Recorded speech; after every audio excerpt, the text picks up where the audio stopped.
ఆంధ్రప్రదేశ్ రాష్ట్రం రాయలసీమలోని నంద్యాల జిల్లా పాణ్యం నియోజకవర్గం శాసనసభ్యురాలు గౌరచరిత మంత్రి పదవి అర్హత సాధించిందని మార్కెట్ యార్డ్ మాజీ చైర్మన్ పెరుగు పురుషోత్తం రెడ్డి తెలిపారు. కర్నూలు నగరంలోని మాధవీనగర్ ఎమ్మెల్యే గౌరచరిత క్యాంప్ కార్యాలయంలో ప్రజా సమస్యల పరిష్కార వేదికలో ఎమ్మెల్యే గౌరచరిత, మార్కెట్ యార్డ్ మాజీ చైర్మన్ పెరుగు పురుషోత్తం రెడ్డి, ఇతర టీడీపీ నాయకులు, ప్రభుత్వ అధికారులు పాల్గొన్నారు. ఈ సందర్భంగా కర్నూలు మార్కెట్ యార్డ్ మాజీ చైర్మన్ పెరుగు పురుషోత్తం రెడ్డి మీడియాతో మాట్లాడారు.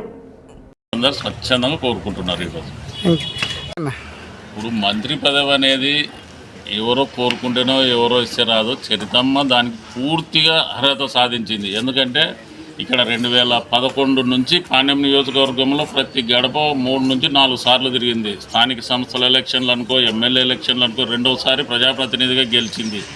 అంటే ఎక్కడ కూడా ఆమెలోనే మార్పు రాలేదు. గెలిచిన తర్వాత చాలా మంది లీడర్ల కాడ గెలవక ముందు, గెలిచిన తర్వాత అనేది ఉంటుంది. కానీ ఈరోజు వరకు కూడా వచ్చిన వాళ్ళను మధ్య కూర్చొని వాళ్ళని చుట్టూ కూర్చోబెట్టుకొని మాట్లాడి సమస్యలు పరిష్కారం చేస్తుంది.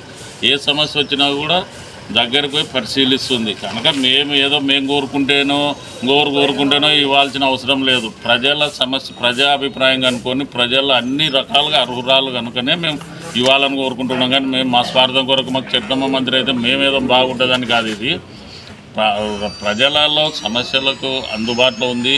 ప్రతిపక్షంలో ఉన్నప్పుడు ఏ విధంగా ఉంది, ఇప్పుడు అధికార పక్షంలో ఏమున్నా ఉంది అన్నీ పరిశీలించినారు. అందుకొరకు ఈరోజు ప్రజలందరూ కూడా కోరుకుంటున్నారు. ఏదో తెలుగుదేశం పార్టీ కార్యకర్తలము, మేము నాయకులము, మేము చుట్టూన్నోళ్ళము కాదు. కర్నూలు జిల్లాలో ఉన్న ప్రజలు ఎక్కడ పోయినా కూడా చరితమ్మకు మంచి ఆదరణ ఉంది. ఎందుకంటే ప్రతిపక్షంలో ఉన్న అధికార పక్షంలో ఉన్న ఒకటే రకంగా ఉంటుంది. అది మెయిన్ ముఖ్యంగా ఆమెలోన ఉన్న మంచి తత్వం ఏమంటే ఎక్కడ ఎవరిని కూడా నిర్లక్ష్యం చేయదు, అందరితో మంచిగా ఉంటుంది. ప్రతిపక్ష నాయకులను కూడా గౌరవిస్తుంది. ఏదో ప్రతిపక్ష నాయకులని ఇష్టం వచ్చినట్లు మాట్లాడడం కానీ ఎక్కడ లేదు. కనుక పూర్తిగా 100కి 200 భాగాలు అర్హురాలు. మేము